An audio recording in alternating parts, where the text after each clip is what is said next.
My son got the news about his new tutor group a few years ago during the summer holidays. That news went through his friendship group like wildfire. They were all jumping on the system to see who they had in their classes and what their tutor group was. As my son looked through the list, he realised that none of his close mates were in his tutor group. Not one.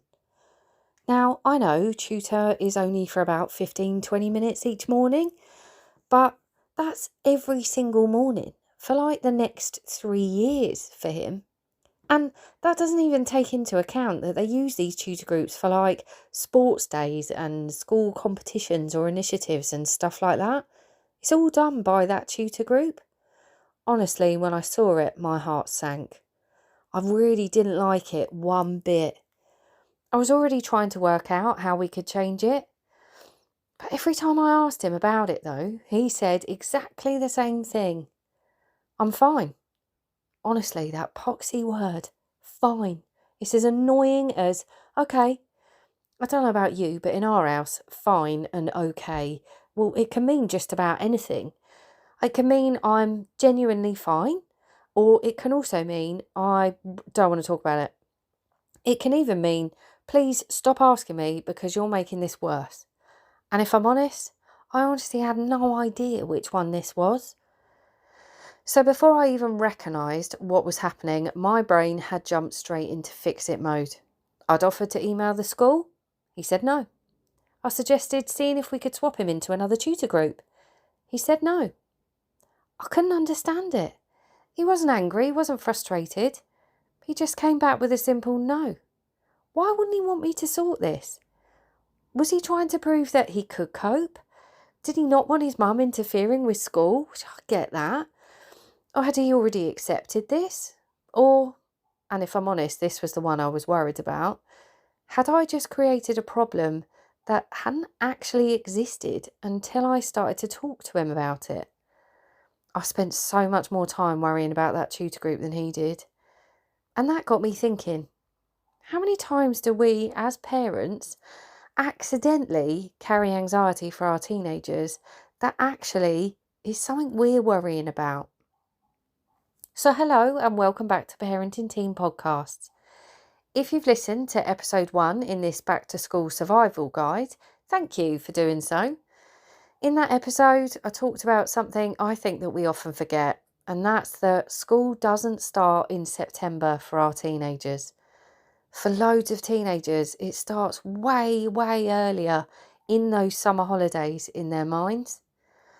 If you haven't listened to that one yet, I'd really encourage you to go back and start there, because today's episode really just builds on what you'll have heard there. So today I want to move us on a step.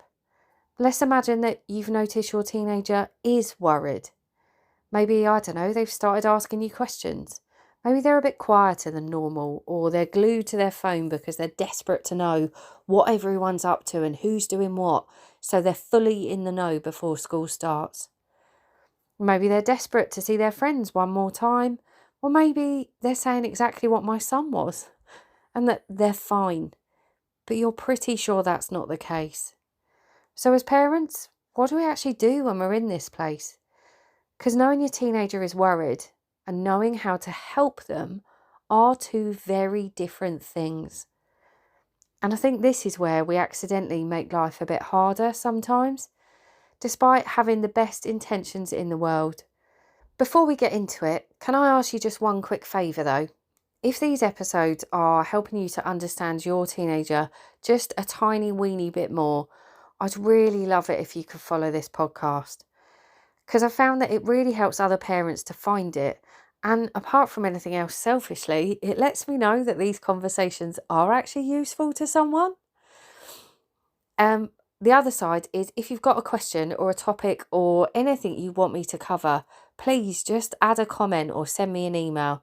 Honestly, some of my favourite episodes to record have come from parents asking for me to talk about certain things.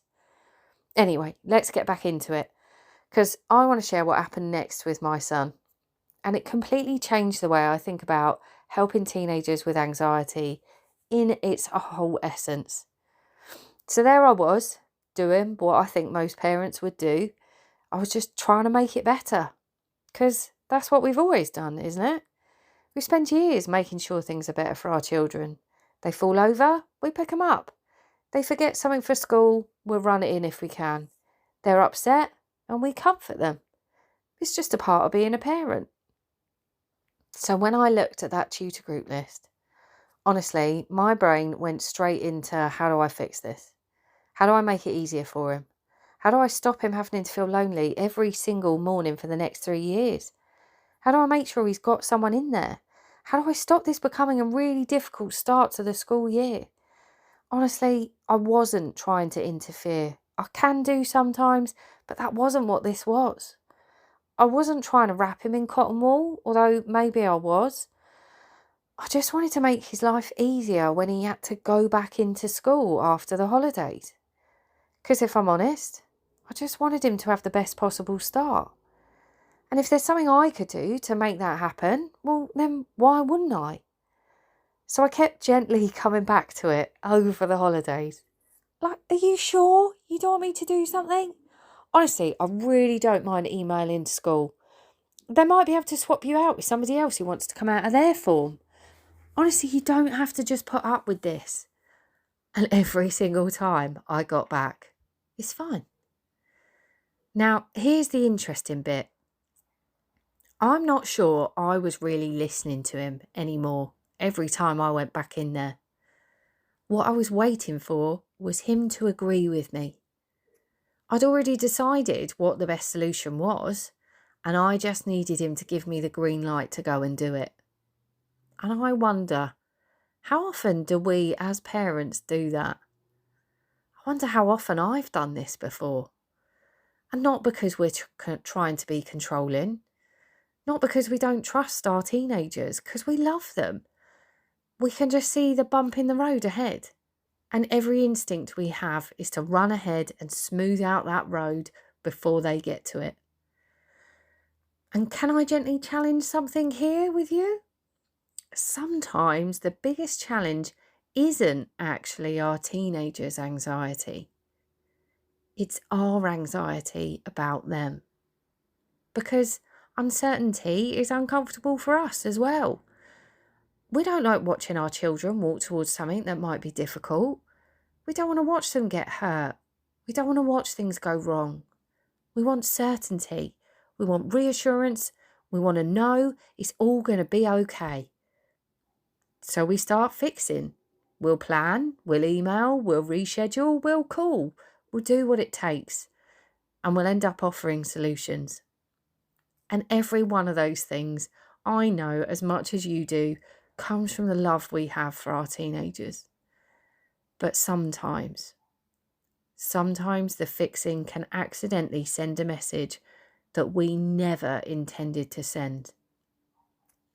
Not something as drastic as I don't love you. Something more along the lines of, I don't think you can cope with this on your own. Now, I know none of us mean that. I know I certainly didn't mean that. I wasn't even thinking it at all. I was thinking, I just love you so much. I don't want this to be difficult. But here's what I've learnt from working with teenagers as often as I do. Confidence doesn't grow because somebody keeps removing everything difficult. Confidence grows when someone says, I know this feels really hard. I believe you can do hard things though. And if it all goes wrong, I'll be here. And that's such a completely different message. And you know what? It's actually what anxious teenagers need. It's what I'm doing in my counselling sessions with them. They need someone who can see that they can do these things, that they can try these things, and that they sometimes have the answers to these difficult things. They don't want someone who promises that life will be easy, because they know that isn't the truth, as much as you do too. They don't want someone who says, don't worry, because if it were that simple, honestly, they would have already stopped worrying. What they need is someone who quietly says, I can see this matters to you, and I trust you to give it a go. And if it turns out to be an absolute disaster, then we'll work it out together. I hope you can hear the subtle difference there. One message says, I'll solve it. And the other says, I'll stay with you while you solve it. And those two things build completely different teenagers. One builds dependence on you. The other builds confidence. At the time, though, I hadn't quite picked up on this message. I hadn't quite learned this lesson yet. I was still convinced that I knew the best option. And that was until that first day at school arrived. So the first day came and I was worried, really worried. I'd spent so much time thinking about this poxy tutor group. I was imagining my son walking in every morning without a friendly face in that classroom. I was imagining everyone else finding their mates and walking off to their tutor group, and my son having to make his way in on his own. I was imagining how lonely those first few weeks are going to feel. And if I'm honest, I'd probably created a much bigger problem in my head than he had in his. But I honestly didn't know that yet. He went in, he came home, and obviously within seconds I jumped in with the question that every parent asks. So, how was it? It was okay. Oh, of course it was. It was okay. It was fine. 2 of the most used words in the teenage dictionary. But I did the right thing and I left it. And then later, over dinner, we started talking about our days. And eventually he explained to me why he hadn't wanted me to contact the school. And this is the bit I really hadn't seen coming. He didn't want the tutor group changed because it would mean changing things for his mates. His close mates were all okay with their tutor groups. They were happy where they were. And he didn't want to disrupt their situations just because he wasn't in the same group as them. I'm not going to lie, at this point I was a little bit lost for words because I've been so busy thinking about how to make it better for him. I hadn't even considered the fact that he'd already thought it through, that he thought about his friends and how strong his friendships were, that he considered what changing groups would mean for the rest of his mates, that he decided that actually he could manage. It's just 15 or 20 minutes each morning. It wasn't perfect. It wasn't what he'd have chosen, but it was okay. And there I was trying to fix something that he'd already decided he could cope with.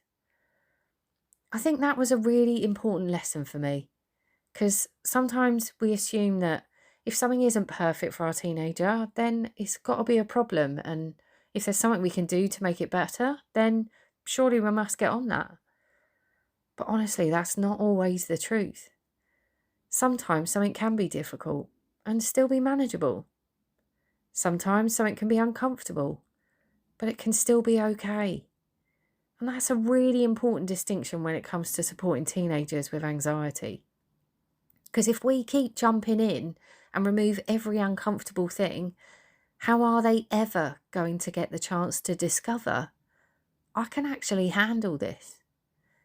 And I think this is really important when it comes to social anxiety, because social worries can feel absolutely massive to teenagers.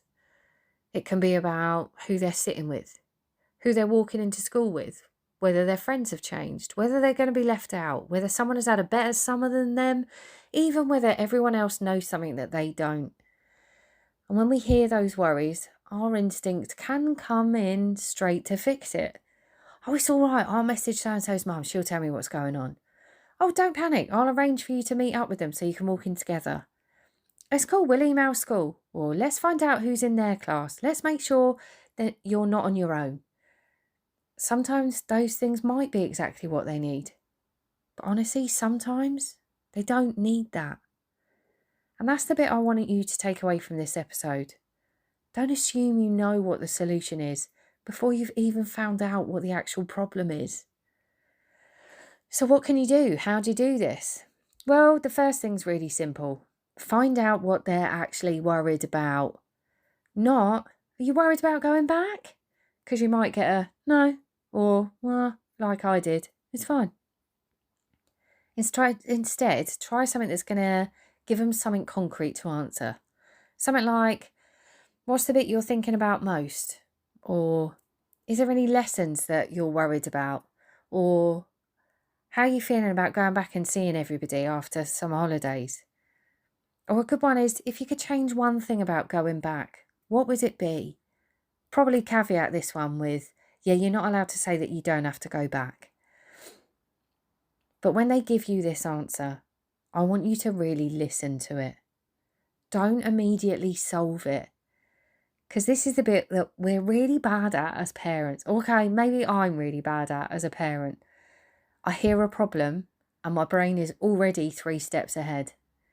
They say, I'm worried, I won't know who I'm going to sit with. Before that sentence is even finished, I'm saying like, well, why don't you sit with Sarah? Or why don't you message someone and ask what's happening? Or I'm sure your friends will sort something out.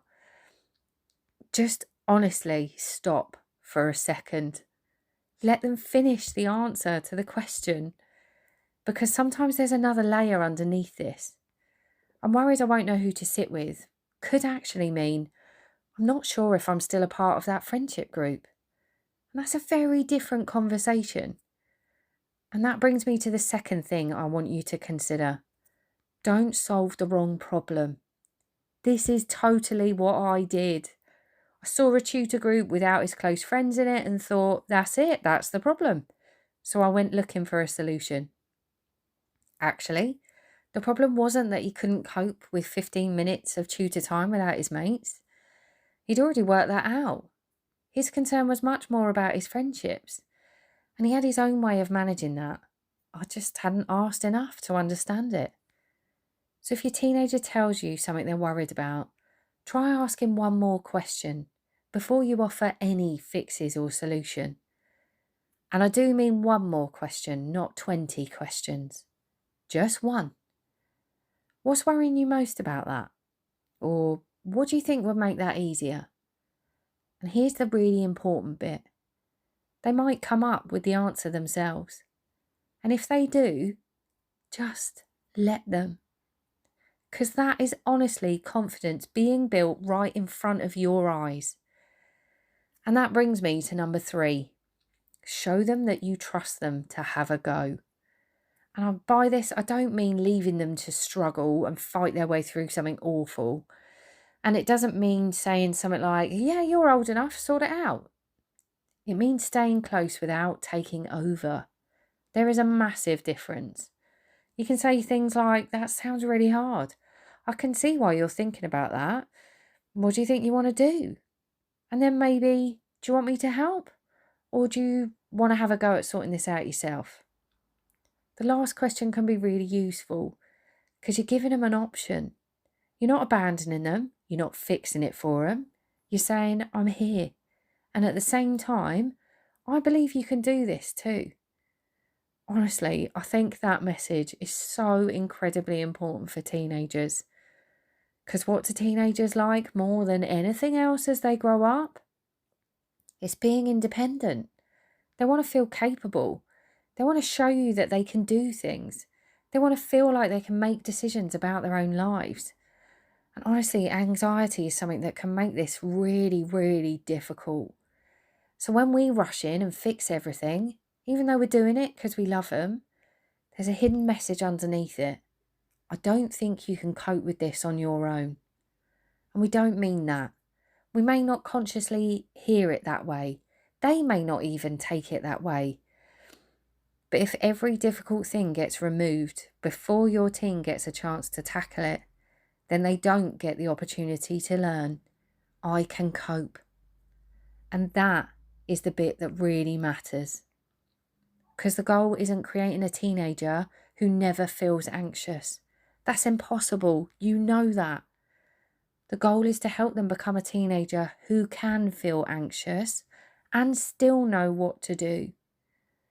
So if your teenager's worried about going back to school after the summer holidays are over, particularly if the worry is social, I want you to resist the urge to make everything perfect. Maybe they don't have the bag that everyone else has or the shoes that everyone wants. Maybe they're not in the same tutor group, the same as my son wasn't. Maybe they're going to have to walk to a lesson on their own. Maybe they don't know exactly where everyone is going to meet up at break. That doesn't actually mean we need to fix it. Sometimes we need to ask, is this actually a problem for my teenager? Or is this more of a problem for me? Because that question would have really saved me a whole lot of worry a couple of years ago. I think sometimes the week before school can become more anxious for us as their parents than it is for them. We start seeing every little thing that isn't perfect. We start trying to remove every possible difficulty. And without even meaning to, we can turn things our teenager hadn't even been worrying about into something they're now considering whether they should. Should I be worried about my tutor group? Should I be worried I don't have the right shoes? Should I be worried that I'm not seeing my friends enough? And suddenly our attempts to make things easier have added yet another layer of anxiety. So this week and through the holidays, before you jump in, pause, ask, listen, and then decide whether they actually need you to do something or whether what they really need is for you to just say, I think you can handle this and I'm here if you need me. This is not doing nothing. This is doing something incredibly important. Showing them that you trust them. And trust is one of the most important things we can give to an anxious teenager. So if you do just one thing from this episode, before you solve a problem, always ask yourself, is this my teenager's problem or is it mine? If it's theirs, then walk alongside them. If they want your help, then give it. If they don't take that as a rejection. It might actually be them practicing being capable themselves. And if it all goes horribly wrong, they know where you are. And that's the bit that matters. Because teenagers don't need us to build a completely smooth path for them. They need to know that when things go a bit wrong, things get a bit bumpy, that they can look over. And that's where we are, waiting there for them. And that brings us nicely to episode 3. Because sometimes we can support, listen, trust and prepare, and school or other occasions can still become too much. Sometimes the worry gets bigger and the mornings just get harder. And eventually you might hear your teenager say, I'm not going in today. I can't do it. And that's where we're going next. In episode 3, we're going to talk about what to do when your teenager refuses to go to school, including what to do in an awful moment when you're downstairs, they're upstairs, the clock is ticking, and absolutely nothing is going to plan. If you've got this far, thank you for listening. I really hope this series is helping you through the summer holidays and helping you to understand your teenager just a little differently as September is creeping closer. I'd love to hear your thoughts, your questions, and the situations you'd like me to talk about in any future episodes. And if you know another parent who might find this useful, please share it with them. Thanks so much for listening. Have a cracking day.